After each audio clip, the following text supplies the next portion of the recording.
I'm Lindsay, and welcome to Killer Bites, the show where we talk all things crime.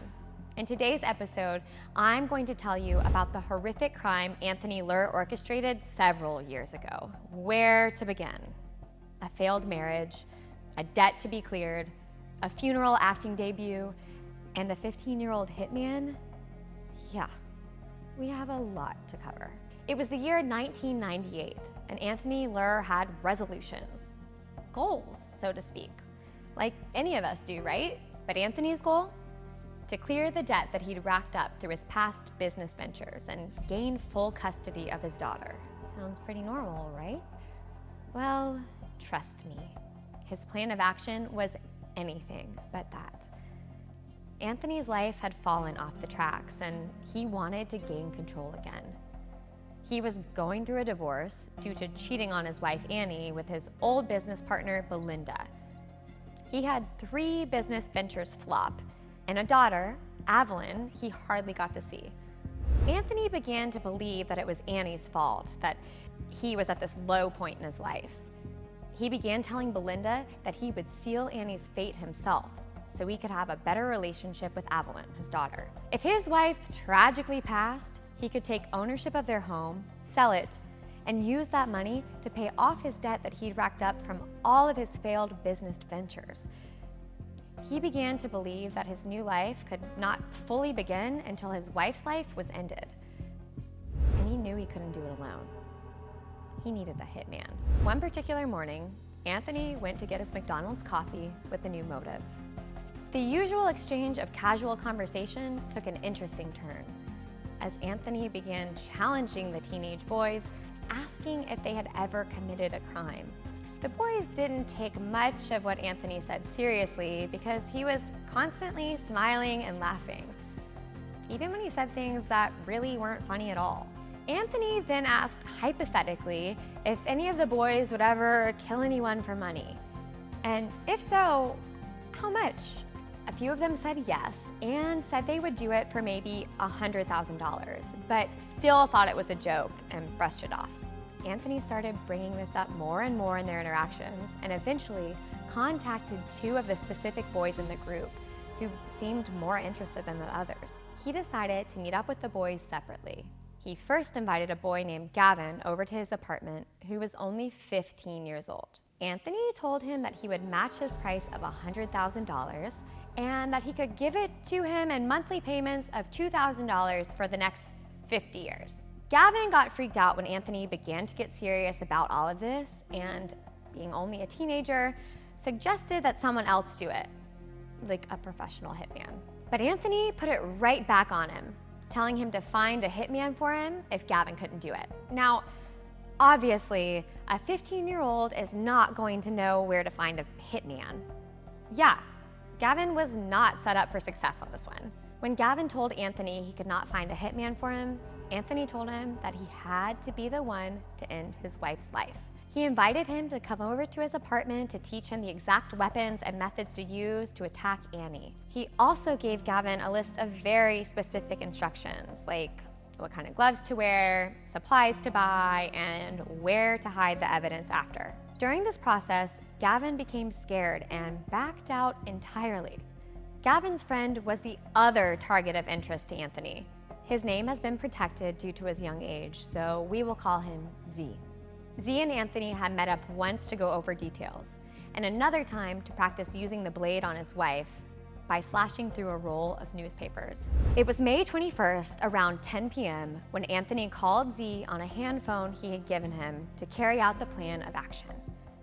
He instructed him to wait for his wife to return home and hide at the 5th story of the stairway. Meanwhile, Anthony would be visiting to sign divorce papers and see Evelyn, which would serve as the perfect cover-up. If Anthony was with Evelyn the whole time, how could he be a suspect of his wife's attack? With the weapon in hand, Z was in position, hidden in the stairway, ready to strike. But something stopped him. Annie wasn't alone when she was walking up the stairs to get to her door. She was with her daughter, Evelyn. Z felt he could not do it in front of Evelyn, and once they entered their home, Z called Anthony and explained why he couldn't follow through. Anthony told him to stand by. Acting quickly, Anthony asked his wife to grab a pen from the house so he could sign the papers, while he waited by the playground outside with Evelyn. This would be the ideal setup for Z to attack. As Annie was coming down the stairs, Z attacked her from behind and then took her wallet to make it look like a robbery. He escaped by taking the bus and disposed of the weapon at a nearby beach. After Annie's attack, Anthony's true acting debut began. He acted confused as to why she was taking so long to grab the pen. Then he and Evelyn walked back up the stairs to find Annie and called the ambulance to take her to the hospital right away.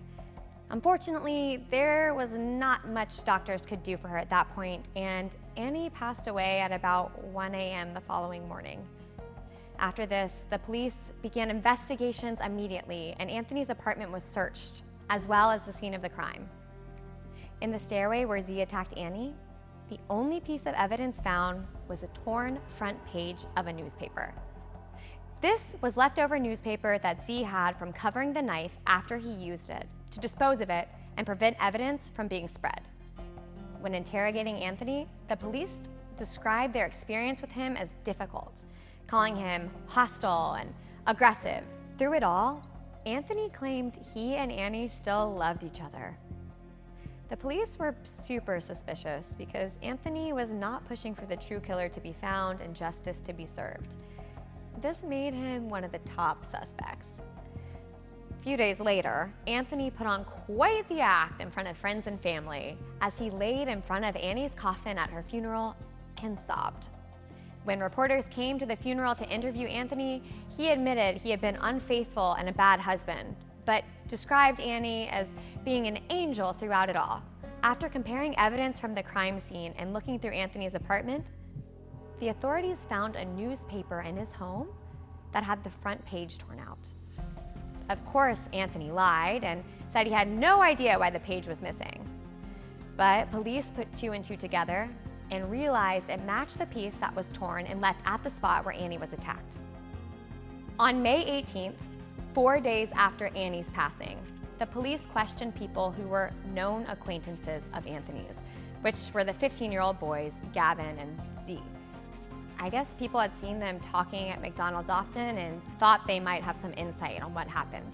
To the authorities' surprise, Z, filled with guilt, confessed immediately to being the one who attacked Annie Leong. When he shared that this was only due to the manipulation of Anthony, the police came to his home and arrested him immediately. There are photos of Anthony being arrested where you can find him smiling from ear to ear, which is how he got the nickname, the Smiling Widower. He told police that he mentored these teens at the McDonald's and only brought up the Hitman thing as a joke. He never thought Z would follow through. In the end, Z was charged with the homicide and Anthony was charged with aiding and abetting. Anthony was warranted a mandatory fatal sentence for his crimes committed. He smiled as his punishment was read out. Anthony was hung 1 year later at a prison in Singapore. Now on to Z. He was sent to prison for life, but didn't face a fatal sentence because of his young age. Upon delivering the sentence, the judge gave this statement: "I see no mean miniature monster in Z. I detect no vengeful or suspicious spirit in this 15-year-old boy before me. I see instead a morose and mortified teenager who is still trying to come to terms with the cataclysmic events of the last 7 months. He is not capable of concocting such an elaborate and consistent yarn. He does not have the presence of mind nor the mental agility to utilize and corrupt information to his own advantage or the detriment of others." Everyone knew Anthony was to blame. But obviously, Z needed to be punished for his part in the crime as well. He ended up getting released from prison in 2018 for good behavior. He'd served 17 years and was 32 years old at this point. During this time, Z was able to still go to school, earn a degree, learn how to play instruments, and even make friends. He's done well since his release, but says he battles guilt daily. He actually shared with the press that after he was released from prison, he received dreams of meeting Annie where she reassured him that she knew it was not his fault and and that she forgives him. Anyways, thanks for watching this week's episode of Killer Bites. Let me know what case you want to cover next, and I'll see you then.